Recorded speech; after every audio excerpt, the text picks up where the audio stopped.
యేసు ఎట్లా రాబోతున్నాడంట? రాజుగా రాబోతున్నాడంట. ఎందుకు రాబోతున్నాడు యేసు రాజుగా? యేసు రెండో రాకల్లో మళ్ళీ రాబోతున్నాడు. ఎందుకు రాబోతున్నాడు?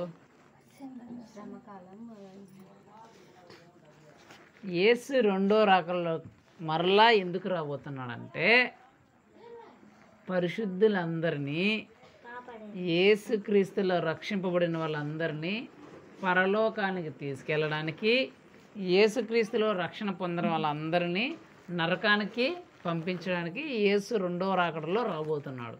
దేనికోసము? యేసుక్రీస్తులో రక్షింపబడి బాప్టిజం పొంది రక్షణ పొందిన వాళ్ళందరినీ స్వర్గానికి తీసుకెళ్ళడానికి, యేసుక్రీస్తులో బాప్టిజం పొందకుండా ఉన్న వాళ్ళందరినీ నరకానికి పంపించడానికి యేసుక్రీస్తు రెండవ రాకడలో రాబోతున్నాడు. అందుకే చెప్తున్నాడు, క్రైస్తవుడా మరువవద్దు, ఆయన రాకడని ప్రార్థన చేచు కనిపెట్టు ఉండు, విడవబడితే బహుఘోరం అంట. అది అక్కడ ఉంది పాటలో, విడవబడితే బహుఘోరం, జాగ్రత్త. యేసుక్రీస్తు రెండో రాకల్లో విడవబడకుండా చూసుకో. ఎందుకంటే విడవబడితే ఎక్కడ డైరెక్ట్గా నరకమే, మళ్ళీ వేరే ఛాన్స్ లేదు. రెప్పపాటులోనే జరుగుతున్నది.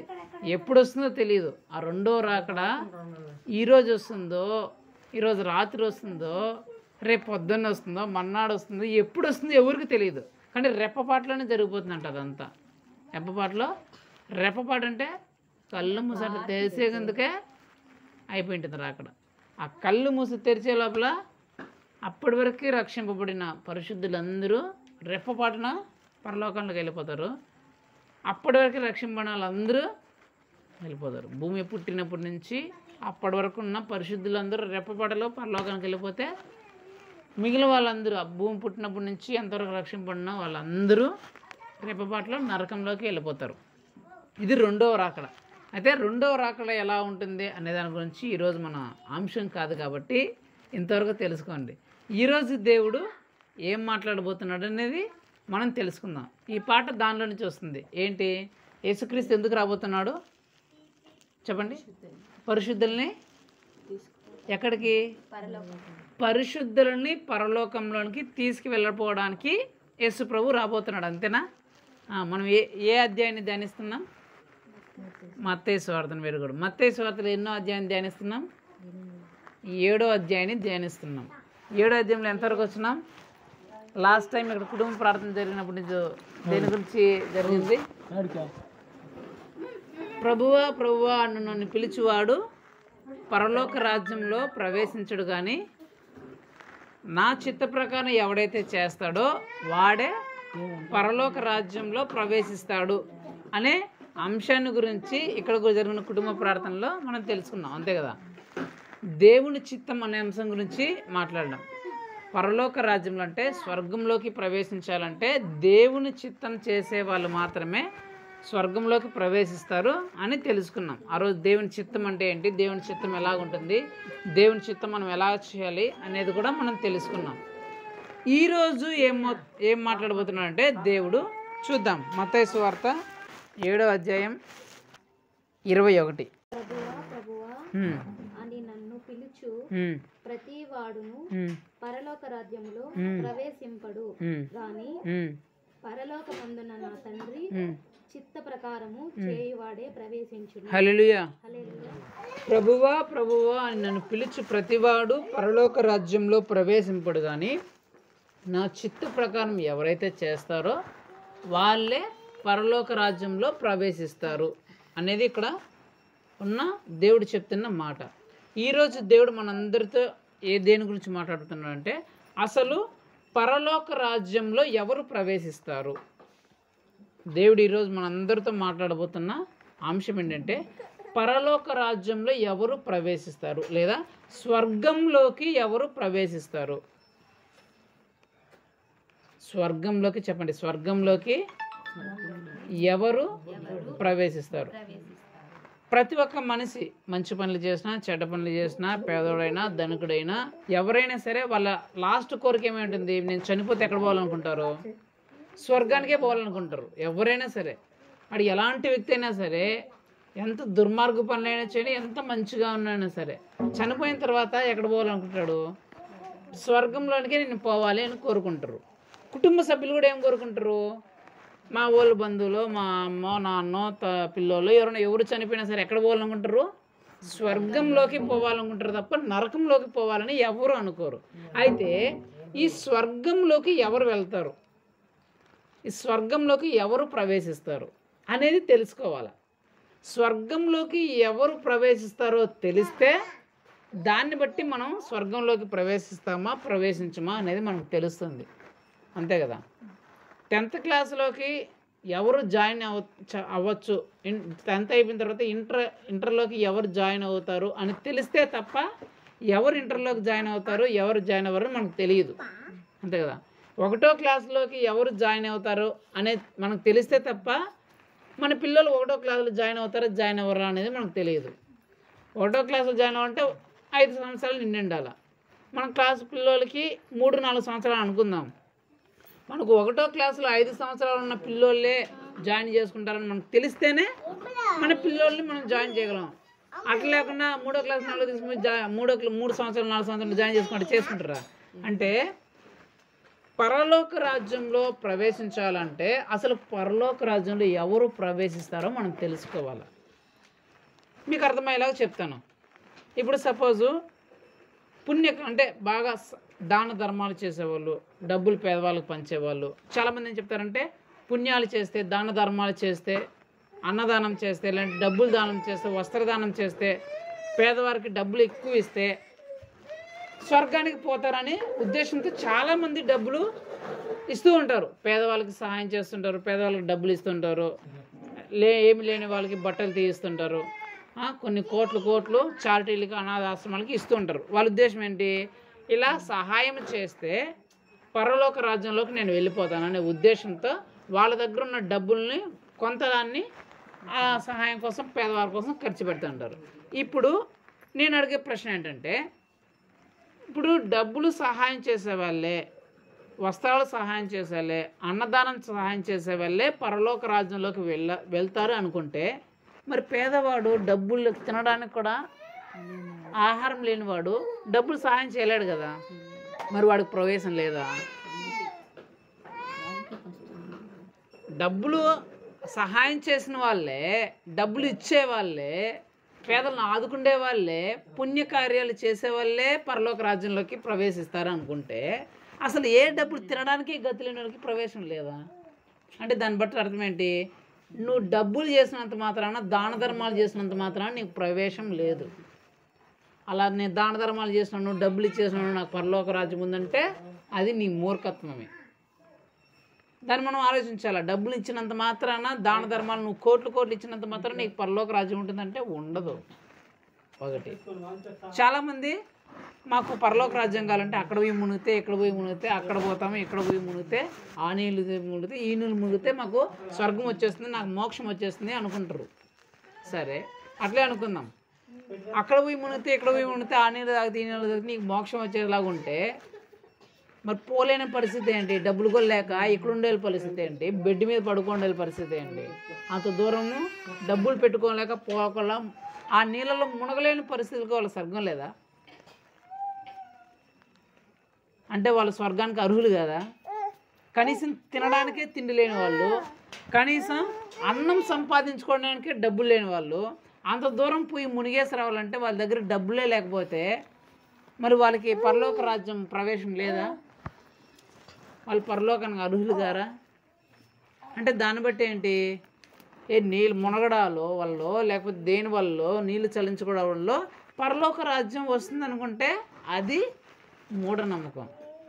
దానాల వల్ల కానీ, దాన ధర్మాలు చేయడం వల్ల కానీ, ఇలా నీళ్ళల్లో మునుగుతాము, ఇట్లా నీళ్ళు చల్లుకుంటామనే వాటి వల్ల కానీ, యజ్ఞాల వల్ల కానీ, యాగాల వల్ల కానీ పరలోక రాజ్యం వస్తుంది అనుకుంటే అది మూర్ఖత్వమే తప్ప ఇంకేమీ లేదు. ఎందుకంటే అవి చేసే స్థితిలో ఉండేవాళ్ళు వాళ్ళు చేస్తారు, మరి చేయలేని పరిస్థితిలో ఉండేది చేయలేరు కదా. ఇప్పుడు దేవుని దృష్టికి అందరూ ఒకటే, అందరికీ పరలోకం ఒకే రకంగా పెడతాడు దేవుడు. అంతే తప్ప డబ్బులున్న వాళ్ళకి మాత్రమే పరలోకం పెట్టే దేవుడు కాదు యేసు ప్రభు. డబ్బులు ఇట్లా పోయి విహారయాత్రలు చేసి ఆ యాత్రలు చేసి అక్కడ మునుగొచ్చి ఇక్కడ మునుగొచ్చేసి వాళ్ళకి మాత్రమే వీళ్ళకి మాత్రమే పరలోకం అని చెప్పే దేవుడు కాదు. యేసుప్రభు ఏంటంటే పెడితే పేదైనా ధనికైనా, డబ్బులు ఉన్నవాడైనా లేనివాడైనా, మంచోడైనా చెడ్డైనా, పేదైనా ధనికైనా అందరికీ ఆ పరలోకము సంపాదించుకునేలాగా దేవుడు పెడతాడు. దేవుడు ఎప్పుడు పరలోకాన్ని మనుషులకి ఇవ్వాలనుకుంటే పేదవాడు దాన్ని పొందుకునే స్థితిలో ఉంటాడు లాగా పెట్టింటాడు, ధనికుడు దాన్ని పొందుకునే లాగా దాన్ని పెట్టింటాడు, దానాలు చేసేవాడు దాన్ని పొందుకునేలాగా పెట్టింటాడు, దానం చేసే అవకాశం లేనివాడు కూడా దాన్ని పొందుకునేలాగా దాన్ని పెట్టింటాడు. సో అంటే పరిస్థితులతో, వాళ్ళకున్న స్థాయితో, వాళ్ళకున్న స్థితితో సంబంధం లేకుండా ప్రతి ఒక్కరూ పరలోక రాజ్యంలో ఇలా చేస్తే ప్రవేశిస్తారు అని ఏదైతే రూల్ పెట్టింటారో ఆ రూల్ను పాటించిన వాడే ఆ పరలోకంలోకి పోతాడు. దీనికి డబ్బులతోనో, ఆస్తులతోనో, విహారయాత్రలతోనో, యజ్ఞాలతోనో, యాగాలతోనో వీటితో ఏ దానితో సంబంధం ఉండదు. అయితే ఆ పరలోక రాజ్యంలో ప్రవేశించాలంటే, ఆ పరలోక రాజ్యంలోకి ఒక వ్యక్తి వెళ్ళాలంటే ఎవరు ప్రవేశిస్తారు అనేది మనం అందరం తెలుసుకోవాలి. ఆ పరలోక రాజ్యంలో ఎవరు ప్రవేశిస్తారు, ఎలాంటి వ్యక్తులు ప్రవేశిస్తారు, డబ్బులు ఉండే వాళ్ళ, ఆస్తులు ఉండే వాళ్ళ, లేకపోతే మంచి పలుకుబడి ఉండే వాళ్ళ, పేరుండే వాళ్ళ, దానాలు చేసేవాళ్ళ, యజ్ఞాలు యాగాలు చేసేవాళ్ళ, అక్కడ వీళ్ళు ఇక్కడికి వెళ్ళి మునిగి వచ్చేవాళ్ళ, విహారయాత్రలు చేసేవాళ్ళ, ఆ గుళ్ళు ఈ గుళ్ళు గోపురాలు తొక్కేవాళ్ళ, కానుకలు వేసేవాళ్ళ, డబ్బులు వేసేవాళ్ళ, లక్షలు లక్షలు హుండీల్లో వేసేవాళ్ళ, లేకపోతే బంగారు దేవాలయాలు కట్టేవాళ్ళ, గుళ్ళు కట్టేవాళ్ళ, చర్చిలు కట్టేవాళ్ళ, మసీదులు కట్టేవాళ్ళ, ఇలా అసలు ఎవరు పరలోకానికి పోతారు, ఎవరికి ఆ పరలోకం ఉంది, ఎవరికి ఆ స్వర్గం ఉంది అనే విషయం గురించి దేవుడు బైబిల్లో చాలా విషయాలు రాయించాడు. దేని గురించి అంటే పరలోకంలో ఎవరు ప్రవేశిస్తారు, స్వర్గంలోకి ఎవరు వెళతారు అనే విషయాలు బైబిల్లో చాలా ఉన్నాయి. ఎవరు ఇలాంటి వ్యక్తులు వెళ్తారు, ఇలాంటి వ్యక్తులు వెళ్తారని. అయితే ఈరోజు దేవుడు కేవలం అందులో నుంచి ఓన్లీ 4 మాత్రమే, చాలా ఉన్నాయి, మనకు టైం తక్కువ కాబట్టి అందులో ఓన్లీ 4 విషయాలు మాత్రమే, అవి కూడా మెయిన్ విషయాలు మాత్రమే దేవుడు మనందరితో మాట్లాడతాడు. ఆ 4 విషయాలు మనం నేర్చుకుంటే మ్యాక్సిమం ఒక 75% మనకు పరలోక రాజ్యంలో ఎవరు ప్రవేశిస్తారనే దానికి మనకి ఆన్సర్ తెలిసిపోతుంది. కాబట్టి ఆ 4 విషయాలు దేవుడు ఈరోజు మనతో మాట్లాడబోతున్నాడు. కాబట్టి ఆ 4 విషయాలు మన జీవితంలో ఉన్నాయా లేదా, మన కుటుంబ జీవితంలో ఉన్నాయా లేదా అని మనమే పరీక్షించుకుంటే అప్పుడు మనకు తెలుస్తుంది మనం పరలోక రాజ్యంలోనికి వెళ్తామా లేదా. ఈ 4 విషయాలు ఏంటంటే ప్రతి ఒక్కరికి చెందుతాయి. పేద ధనిక, పెద్దోడు చిన్నోడు, ముసలోళ్ళు గొప్పోళ్ళు, ఆస్తుపరులు ఎంత సంబంధం లేకుండా ప్రతి ఒక్కరూ ఆ పరలోక రాజ్యాన్ని సంపాదించుకునేలాగా దేవుడు దాన్ని నియమించినాడు. ఆ నియమాలు ఏంటంటే ఆ 4 నియమాలు చూసుకొని మనం ప్రార్థన ముగిద్దాం. ఫస్ట్ నియమం, పరలోక రాజ్యంలోకి ఎవరు ప్రవేశిస్తారు అంటే చదవండి మత్తయి సువార్త, అదే మత్తయి సువార్తలో 4వ అధ్యాయం 17వ వచనం. అప్పటి నుండి యేసు పరలోక రాజ్యము సమీపించి ఉన్నది గనుక మారు మనస్సు పొందుడి. హల్లెలూయా. పరలోక రాజ్యంలో ప్రవేశించేవారు ఎవరంటే ఏం చెప్తుంది, మారు మనస్సు పొందిన వాళ్ళు మాత్రం. ఎవరంట? అందరూ కాదు. ఎవరంట? మారు మనస్సు పొందిన వాళ్ళు. మారు మనస్సు అంటే బాప్టిజం తీసుకున్న వాళ్ళు, ఇంకా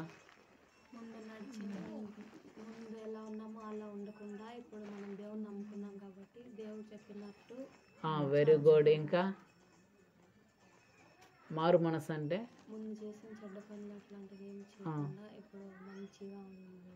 వెరీ గుడ్, అన్నీ కరెక్టే. మారు మనస్సు అంటే సింపుల్, ఏం లేదు, వేరే మనస్సు. ఏంటి మారు మనస్సు అంటే? ఏంటి?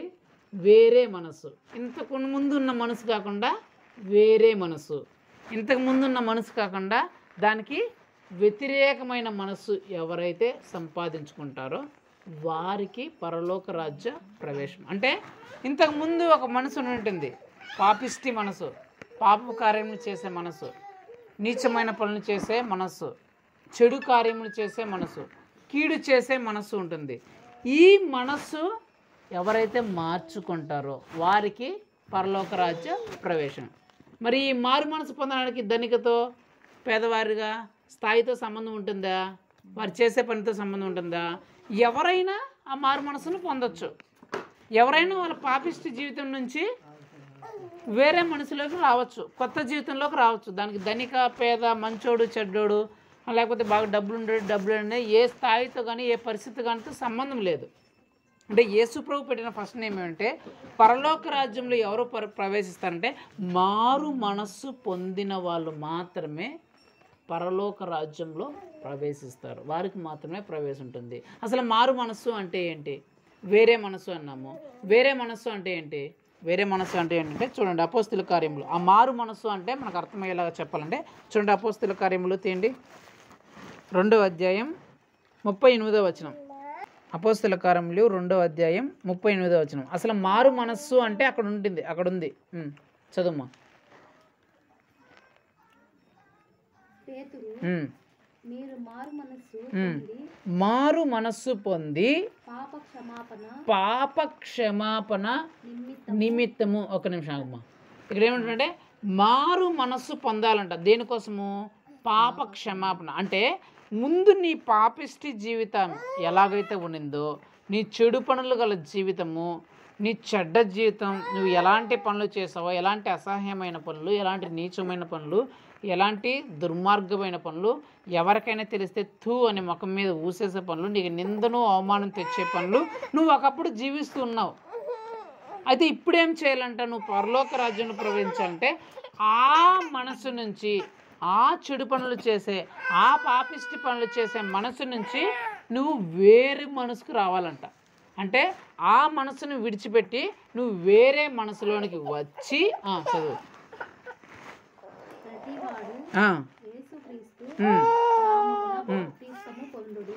ప్రతివాడు యేసుక్రీస్తు నామములో బాప్తిస్మం పొందాలంట. మారు మనసు అంటే అది ఏంటంటే ఫస్ట్ నీ పాపిష్టి జీవితాన్ని విడిచిపెట్టి యేసుక్రీస్తు నామంలో బాప్టిజం పొందండి. ఇది ఇప్పుడు చూద్దాం. మారు మనసు అందరూ పొందుతారా, పొందలేరా? దానికి ఏమైనా ధనికతో పేదతో డబ్బులకో స్థాయితో ఏమైనా సంబంధం ఉందా? లేదు. బాప్టిజం అంటే ఏంటి చెప్పండి. ఎక్కడో యెరూషలేములో ఉండే నీళ్ళలోకి వెళ్ళి అక్కడ యేసు ప్రభు తీసుకున్న నీళ్ళలోకి వెళ్ళి బాప్టిజం తీసుకోవడమా? బాప్టిజం అంటే ఏంటి? నీకు ఎక్కడ నీళ్ళు కనిపించినా సరే, ప్రభువా ఈ పాపిష్టి జీవితాన్ని నేను వదిలేస్తున్నాను అని చెప్పేసి దేవుని దగ్గర పాపాలు ఒప్పుకొని ఆ నీళ్ళల్లో మునిగి లేవడం. అంటే ఆ పాపిష్టి జీవితాన్ని పాతి పెట్టేసి కొత్త జీవితంలోనికి రావడమే బాప్టిజం. సో నీళ్ళు ఎక్కడైనా ఉంటాయి లేదా? ప్రతి ఒక్కరికి దొరుకుతాయి లేదా అంటే ఈ నియమం చూడండి. ఈ మారు మనసు పొందే నియమం కావచ్చు, బాప్టిజం పొందే నియమం కావచ్చు, అందరికీ సమానము. దానికి ధనికులని, పేదవాళ్ళని, డబ్బులున్న వాళ్ళని వీళ్ళని పరిస్థితులతో కానీ వాళ్ళ స్థాయితో కానీ సంబంధం లేదు. అందరికీ సమానంగా ఉంటుంది ఈ మారు మనసు అనేది, బాప్టిజం అనేది. కాబట్టి దేవుడు ఏం నియమించాలంటే మొట్టమొదటిగా నువ్వు పరలోకంలో ప్రవేశించాలంటే, నువ్వు స్వర్గంలో ప్రవేశించాలంటే ఫస్ట్గా నీకు ముందున్న పాత జీవితాన్ని నువ్వు విడిచిపెట్టేయాలి. ఏ జీవితాన్ని? నువ్వు ముందున్న పాత జీవితాన్ని విడిచిపెట్టేసి కొత్త జీవితంలోకి నువ్వు రావాలి. అంటే ముందున్న పాత జీవితం అంటే ముందున్న పాత అలవాట్లు కానీ, పాత సాంప్రదాయాలు కానీ, పాత పనులు కానీ, పాత విషయాలు కానీ, వీటిని అన్నిటినీ విడిచిపెట్టి నువ్వు కొత్త అలవాట్లోనికి, కొత్త సాంప్రదాయంలోకి, కొత్త పనుల్లోకి నువ్వు రావాలి. దాన్ని ఏమంటారంటే మారు మనస్సు పొందడము అని అంటారు. సో ఆ దాంట్లోకి వచ్చిన తర్వాత నువ్వు బాప్టిజం పొందుకుంటావు. ఆ బాప్టిజం ఎందుకు, దేనికి గుర్తు అంటే నువ్వు మారు మనస్సు పొందుకున్నావు. నేను మారు మనస్సు పొందుకున్నాను, ఆ పాపిష్టి జీవితాన్ని నేను విడిచిపెట్టేశాను, ఆ పాపిష్టి అలవాట్లను, ఆ పాపిష్టి సాంప్రదాయాలను, ఆ పాపిష్టి కట్టుబాట్లను, ఆ పాపిష్టి నమ్మకాలన్నింటినీ నేను విడిచిపెట్టేసి కొత్త దాంట్లోనికి వచ్చినాను అనే నీకు ఒక గుర్తుగా ఉండేది, నీకు సూచనగా ఉండేది ఏంటి? బాప్టిజం. అర్థమైందా? సో మొట్టమొదటగా పరలోక రాజ్య ప్రవేశం ఎవరికంటే మారు మనస్సు పొంది ఎవరైతే బాప్టిజం తీసుకుంటారో వారికి పరలోక రాజ్య ప్రవేశము ఉంటుంది. సరేనా? ఇంకా మీరు కావాలంటే రోమా రాసిన పత్రికలు ఏమంటే యేసే దేవుడని ఒప్పుకొని ఆయన మృతుల్లో నుంచి లేచాడని ఎవరైతే నమ్మి బాప్టిజం పొందుకుంటారో వారు రక్షింపబడతారు అనే ఉంటుంది. అంటే యేసుక్రీస్తు దేవుడని ఒప్పుకొని తమ పాపం విషయమై పాపిష్టి జీవితం విషయమై పశ్చాత్తాపడి యేసుక్రీస్తు నామంలో ఎవరైతే బాప్టిజం తీసుకుంటారో వారు రక్షణ పొందినట్లు, మారు మనసు పొందినట్లు అని అక్కడ ఉంటుంది. సో మొట్టమొదటిగా పరలోక రాజ్య ప్రవేశం ఎవరికంటే మారు మనస్సు పొంది బాప్టిజం తీసుకున్న వాళ్ళకి మొట్టమొదటిగా పరలోక రాజ్య ప్రవేశము ఉంటుంది. తర్వాత రెండవది, ఈ మారు మనస్సు బాప్టిజం తీసుకున్న తర్వాత నువ్వు మరలా పరలోకంలోకి ప్రవేశించాలంటే నీ జీవితంలో ఏముండాలంటే చూద్దాం. గళితీయులకు రాసిన పత్రిక రెండో విషయం, గళితీయులకు రాసిన పత్రిక 5వ అధ్యాయం 19వ వచనం, పరలోక రాజ్య ప్రవేశం ఎవరికి అనే దాంట్లో రెండో విషయం చదువుమా. శరీర కార్యములు స్పష్టమై ఉన్నవి అవేవనగా జారత్వము, అపవిత్రత, కాముకత్వము, విగ్రహారాధన, అభిచారము, ద్వేషములు, కలహములు, మాస్తరములు, క్రోధములు, కక్షలు, భేదాలు, విమతలు, అసూయలు, మతాలు, అల్లరితో కూడిన ఆటపాటలు మొదలైనవి. వీటిని గూర్చి నేను మునుపు చెప్పిన ప్రకారము ఇట్టి వాటిని చేయువారు దేవుని రాజ్యమును స్వతంత్రించుకొనరని మీతో స్పష్టముగా చెప్పుచున్నాను. అంటే అక్కడ అర్థం ఏంటంటే ఇట్టి వాటిని ఎవరైతే చేస్తారో, ఇలాంటివి ఎవరైతే చేస్తారో వారికి పరలోక రాజ్య ప్రవేశము లేదంట. ఈ పనులు ఎవరైతే చేస్తారో వాళ్ళు పరలోక రాజ్యంలో ప్రవేశించరంట.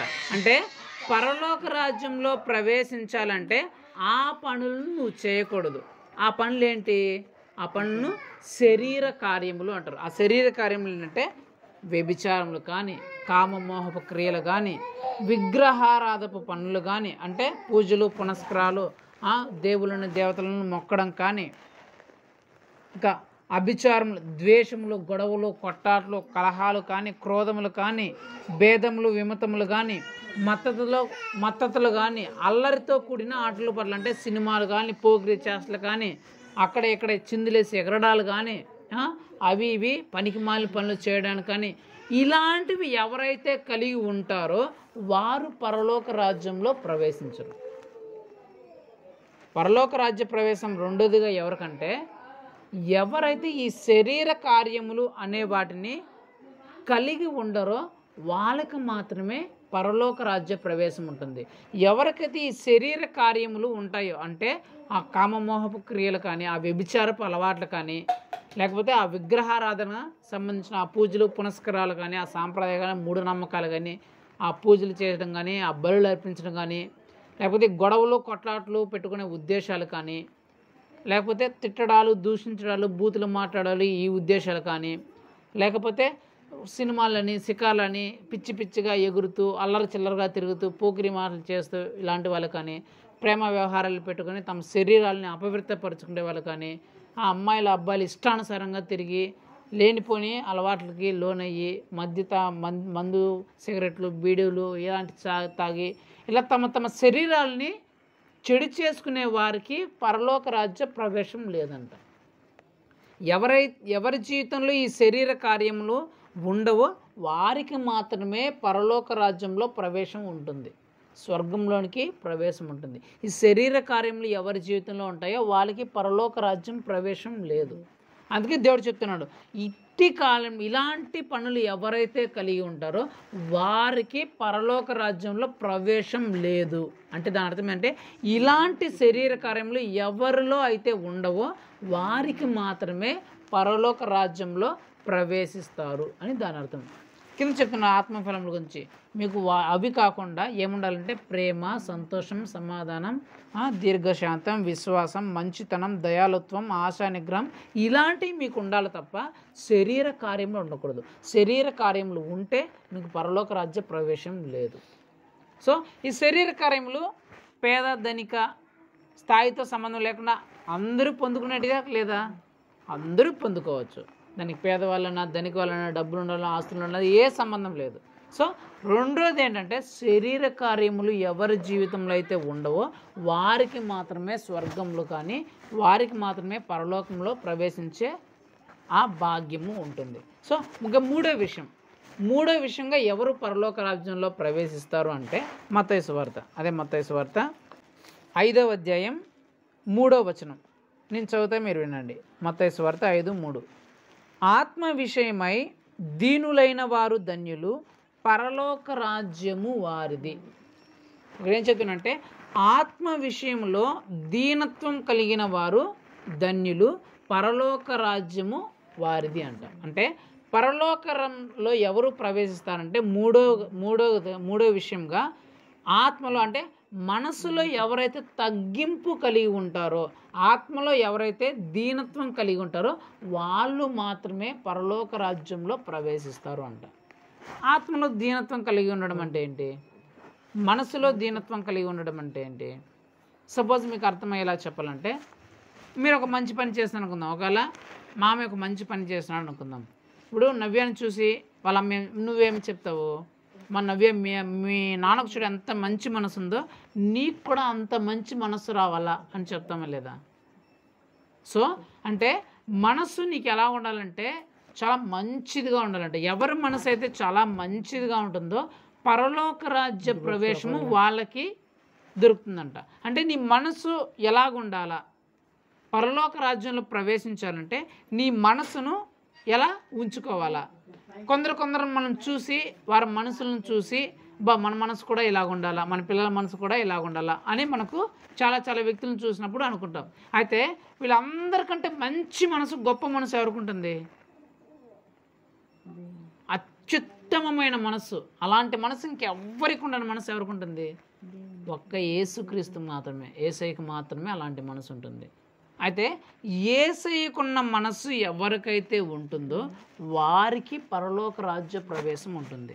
అయితే యేసయ్యకున్న మనసు ఉండాలంటే ముందు అసలు యేసయ్యకి ఎలాంటి మనసు ఉందో మనకు తెలియాలి కదా. అసలు యేసయ్య ఎలాంటి మనసు కలిగి ఉన్నాడో మనకు తెలియదు కదా. యేసయ్య ఎలాంటి మనసు కలిగి ఉన్నాడో మనకు తెలిస్తేనే మనము అలాంటి మనసును కలిగి ఉన్నామా లేదా అనేది మనకు తెలుస్తుంది. యేసయ్యకు ఎలాంటి మనసు ఉన్నది అనేది మనం చూస్తే ఆదికాండం 1వ అధ్యాయం నుంచి 1వ వచనం నుంచి తీసుకుంటే ప్రకటనలు 22వ అధ్యాయం చివరి వచనం వరకు ప్రతి ఒక్క వచనంలోనూ యేసుక్రీస్తు యొక్క మనసు గురించి, ఆయన మనసు ఎలాంటిదో అనే దాని గురించి రాయబడింది. అయితే నేను అన్నిటిని గురించి చెప్పలేం కానీ అన్ని గురించి చెప్తే మనకు అసలు జీవితమే సరిపోదు. కానీ జస్ట్ ఒక 2 చూపించేస్తాను. చాలా ఉన్నాయి. అందులో జస్ట్ కేవలం 2 మాత్రమే నేను ఈరోజు మీకు చూపించాలనుకుంటున్నాను. యేసుక్రీస్తు కలిగిన మనస్సు ఏంటి అంటే చూద్దాం.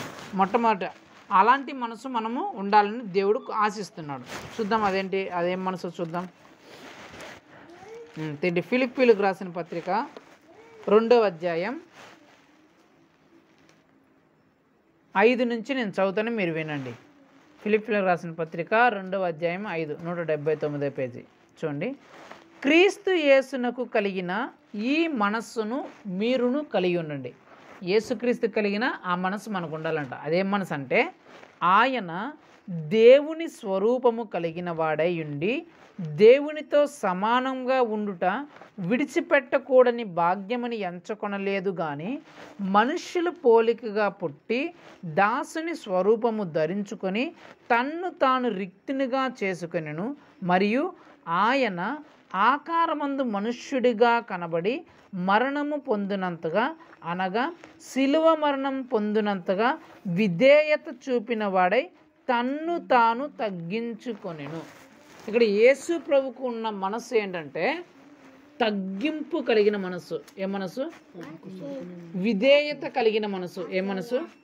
విధేయత కలిగిన మనసు, తగ్గించుకునే మనసు. అంటే మనకు ఉండాల్సిన మనసు ఏంటి? తగ్గింపు కలిగిన మనస్సు ఉండాలంట. తగ్గింపు కలిగిన మనస్సు అంటే ఏంటి? ఇక్కడ యేసు ప్రభువే చెప్తున్నాడు. ఏంటి? యేసు ప్రభు దేవుడై ఉండి కూడా ఆ దేవుడుగా ఉండటాన్ని విడిచిపెట్టకూడదని తెలిసి కూడా విడిచిపెట్టి ఈ భూలోకం మీదకి వచ్చినాడంట. ఎవరిలాగా? మనిషిలాగా వచ్చినాడంట. అంటే దేవుడే నేను దేవుణ్ణి కదా, నేను ఎట్లాది ఈ పోస్ట్ నేను విడిచిపెట్టాలా అని అనుకోకుండా నా ఇంత స్థాయిని వదిలేస్తే ఎంత ఏం బాగుండదు కదా అనే అదేమి పెట్టుకోకుండా ఆయన తనను తాను తగ్గించుకొని మనుష్య రూపంలో ఇక్కడికి వచ్చినాడంట. మీకు అర్థమయ్యేలా చెప్పాలంటే ఒక సీఎం ఉన్నాడు అనుకుందాం. ఒక సీఎం ఉన్నాడు. సీఎంను అయ్యా నువ్వు ఒక మెట్టి దిగి సర్పంచ్గా పోటీ చేయంటే చేస్తాడా? ఇప్పుడు సీఎం పోటీ చేసేవాళ్ళు అయ్యా నువ్వు ఒక మెట్టి దిగి నువ్వు సర్పంచ్గా పోటీ చేయమంటే చేస్తాడా?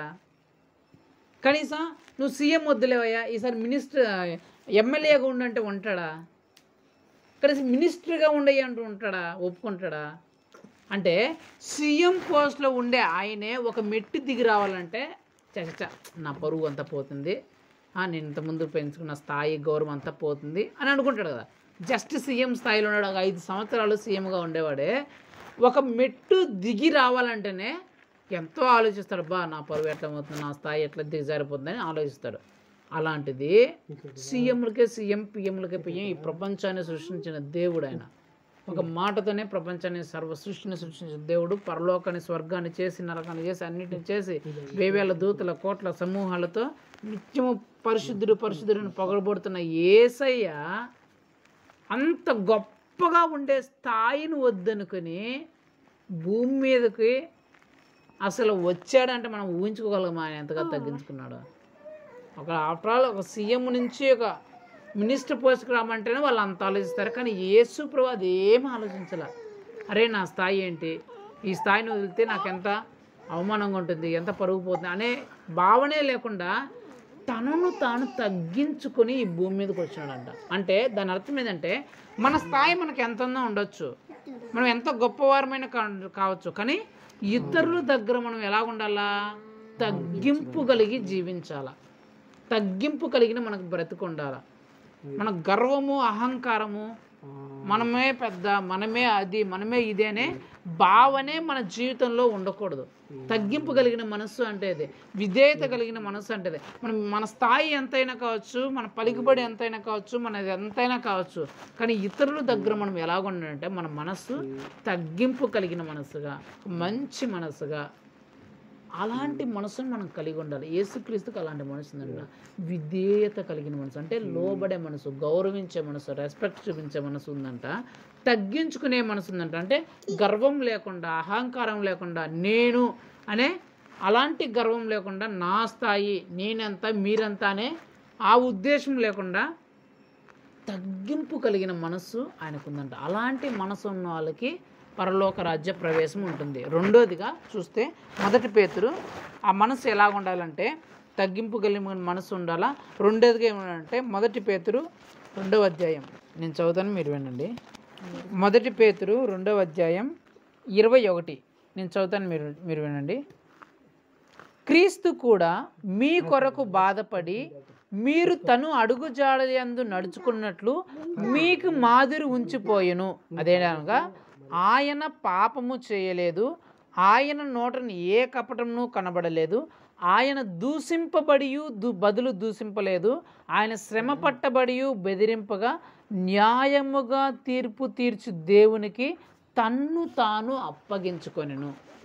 సో యేసుక్రీస్తు కలిగిన ఆ మనస్సు, రెండవ లక్షణం, ఆ మనస్సు యొక్క లక్షణం ఏంటంటే మొట్టమొదటిగా ఆయన పాపము చేయని వాడుగా ఉన్నట. పాపము లేని మనస్సు.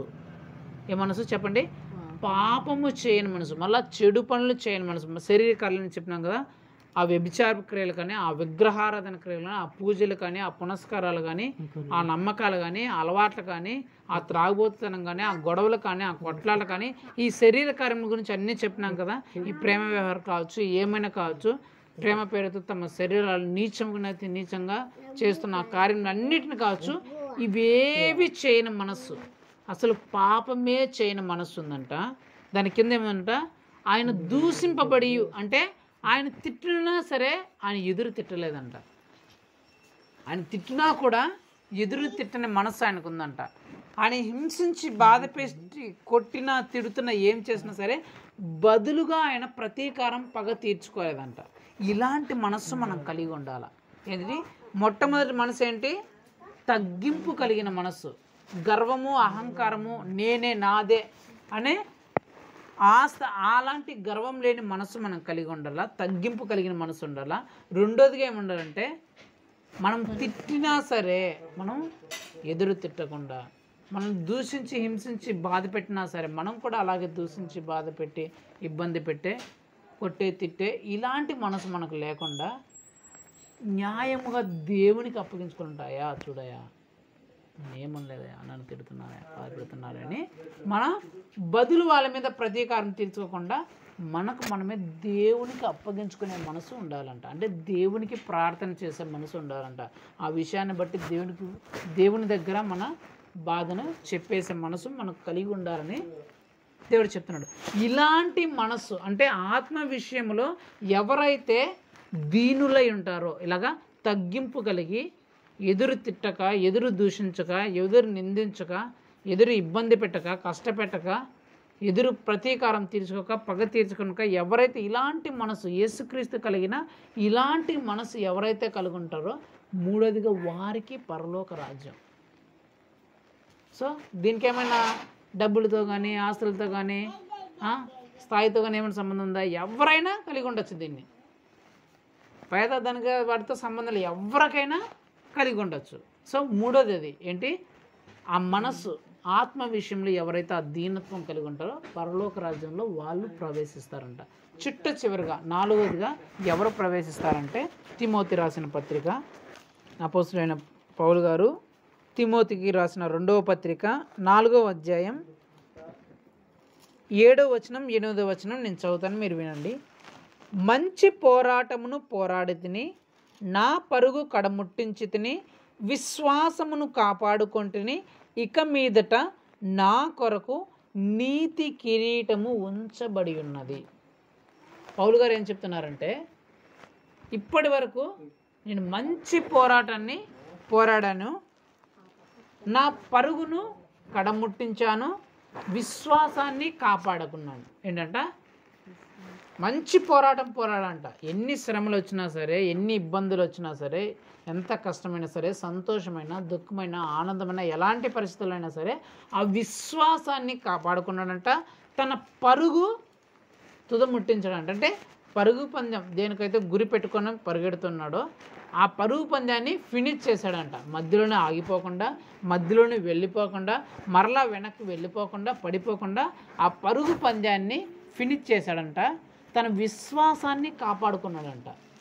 అంటే దాని అర్థం ఏంటంటే చివరిగా పరలోక రాజ్యంలో ఎవరు ప్రవేశిస్తారంటే మరలా వెనక్కి వెళ్ళకుండా, మరలా వెనక జీవితానికి వెళ్ళకుండా ఎవరైతే ముందుకే వెళుతూ తమ విశ్వాసాన్ని కాపాడుకుంటారో వారు పరలోక రాజ్యంలో ప్రవేశిస్తారు. లోతు భార్య వెనక చూసి ఏమైపోయింది? ఉప్పు స్తంభం అక్కడికక్కడే నశించిపోయింది. కారణం ఏంటి? వెనక్కు చూడడం వల్ల. ఇస్కరియోతు యూదా వెనక్కు చూశాడు. అంటే మరలా ఆ పాపిష్టి జీవితంలోకే, ఆ దొంగతనం చేసే జీవితంలోకి వెనక్కు చూసి చూడడం వల్ల ఊరి వేసుకొని కింద పడి చచ్చిపోతే పొట్ట పగిలి పేగులు బయటకు చచ్చిపోయాడంట వెనక్కి చూడడం వల్ల. సౌలు ఇజ్రాయేల్కి మొట్టమొదటి రాజు అయిన సౌలు మరలా వెనక్కి ఆ విగ్రహారాధనే, ఆ సంపాదన కోసమే, ఆ డబ్బులు ఆ ఆస్తుల సంపాదన కోసమే వెనక్కి చూడడం వల్ల ఆ రాజరికాన్ని కోల్పోయి మెడ తెగ్గొట్టబడి మొండెము ఆ గోడలకి గుచ్చబడిందంట. కారణం ఏంటంటే వెనక్కి వెళ్ళడం వల్ల. మరలా ఆ వెనక పరిస్థితిలోకి, మరలా ఆ వెనక జీవితంలోకి, మరలా ఆ వెనక పనుల్లోకి వెళ్ళడం వల్ల వీళ్ళు తమ పరుగుని మధ్యలోనే విడిచిపెట్టేసి మరలా వెనక్కి వెళ్ళిపోవడం వల్ల వీళ్ళు పరలోక రాజ్యంలోనికి ప్రవేశింపలేకపోయారు. అక్కడికక్కడే కొందరు నశించిపోయారు. అక్కడికక్కడే కొందరు తల తగ్గబోయి నరకబడ్డారు. అక్కడికక్కడ తమంతకు తాము ఊరేసుకొని చచ్చిపోయిన వాళ్ళు కూడా ఉన్నారంట. అంటే పరలోక రాజ్యంలో ప్రవేశించాలి అంటే నీ విశ్వాసంలో నువ్వు ముందుకే సాగిపోవాలి. ఎక్కడికి? ఎవరైతే తమ విశ్వాసంలో ఎవరైతే ముందుకే సాగిపోతారో వారికే చిట్ట చివరిగా పరలోక రాజ్యం. మరలా వెనక్కి వెళ్ళకుండా, మరలా అలాంటి జీవితంలోకి, మరలా అలాంటి నీచమైన పరిస్థితుల్లోకి, మరలా అలాంటి పరిస్థితుల్లోకి, మరలా అలాంటి పాపిష్టి జీవితంలోకి వెనక్కి వెళ్ళకుండా ఎవరైతే ముందుకే వెళుతారో ఆత్మీయ జీవితంలోనికి, ఆ ప్రార్థనా జీవితంలోనే, ఆత్మీయ ఎదుగుదలని, ఆ మంచి జీవితంలోనే, ఆ పరిశుద్ధ జీవితంలోనే, ఆ ఆత్మఫలములు ఫలించే జీవితంలోకి ఎవరైతే ముందుకే సాగిపోతారో పరలోక రాజ్యము వారికే అంట. సో ఈ 4 ఎవరికైతే ఉంటాయో వారికి మాత్రమే పరలోక రాజ్యం.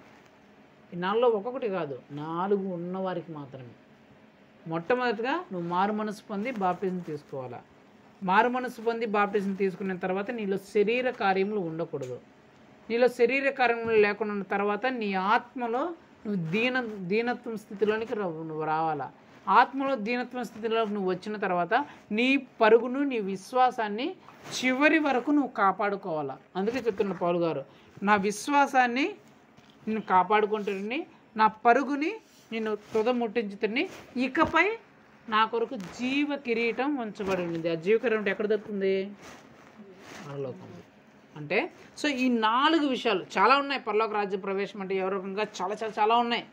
కానీ ఈ మెయిన్ ఈ 4. సో ఈ 4 అందరూ సంపాదించుకోలేరా? ఎవరికైనా ఇబ్బంది ఉంటుందా దీన్ని సంపాదించుకోవడంలో? ధనవంతులు మాత్రమే సంపాదించుకోగలరు, లేకపోతే బాగా ఆస్తులు ఉండే వాళ్ళు మాత్రమే సంపాదించుకోరు, బాగా పేరు పలుకుబడి ఉండే వాళ్ళు సంపాదించుకోవాలి అని ఏమైనా ఉంటాయా?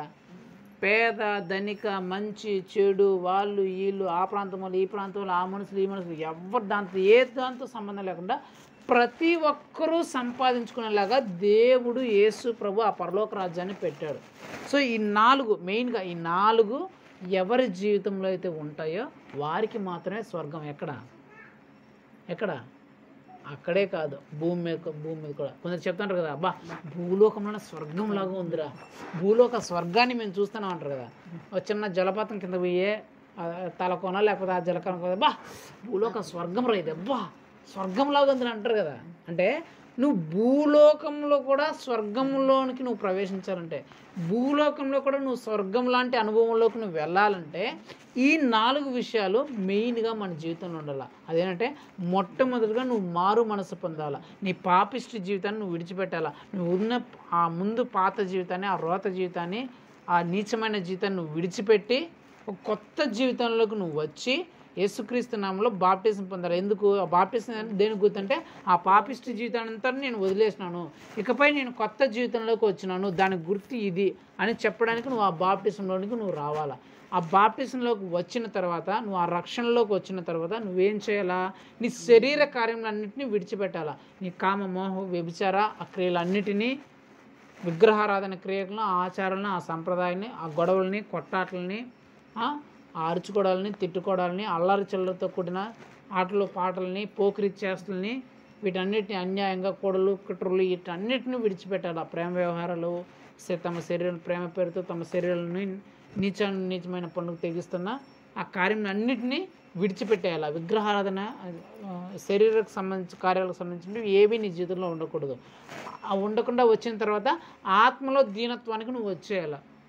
ఆత్మలో తగ్గింపు గుణం నువ్వు వచ్చేలా, నిన్ను తగ్గించుకునే గుణం రావాలి. నీ అహంకారం కానీ, గర్వం కానీ, ఇలాంటి ఏ పరిస్థితి నేనే అనే భావన కానీ నీలో రాకుండా నీకు తగ్గింపు, విధేయత కలిగి, అలాగే బదులుకు బదులు మాట్లాడకుండా, తిట్టకుండా, దూషించకుండా, నిందించకుండా, హింసించకుండా, బాధ పెట్టకుండా నువ్వు మేలు చేయొచ్చు, మంచి చేయొచ్చు, న్యాయంగా దేవునికి అప్పగించుకుంటూ చిట్ట చివరిగా నీ విశ్వాసాన్ని అలాగే ముందుకు తీసుకుని వెళ్ళాలి. వెనక్కి పడిపోకుండా అలాగే ముందుకు తీసుకుని వెళ్ళి నీ పరుగుని తుద ముట్టించాల.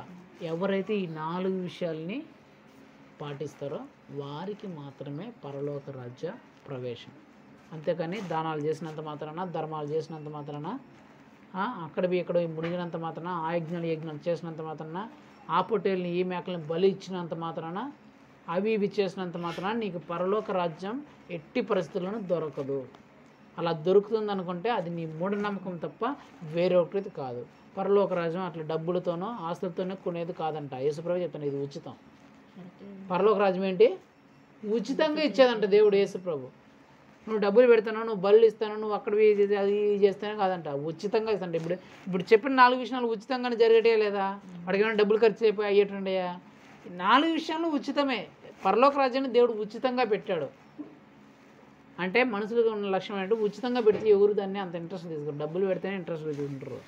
కాబట్టి డబ్బులు బలిస్తే వస్తుందేమో, దానాలు చేస్తే వస్తుందేమో అని అసలు ఆలోచించకుండా ఉచితంగా పొందుకునే దానికి ఏదేదో చేసి చివరికి దాన్ని పొందుకోకుండా నరకంలోకి వెళ్ళిపోతున్న వాళ్ళు ఎంతోమంది ఉన్నారు. కోటాను మంది ఈ ప్రపంచంలో ఉన్నారు.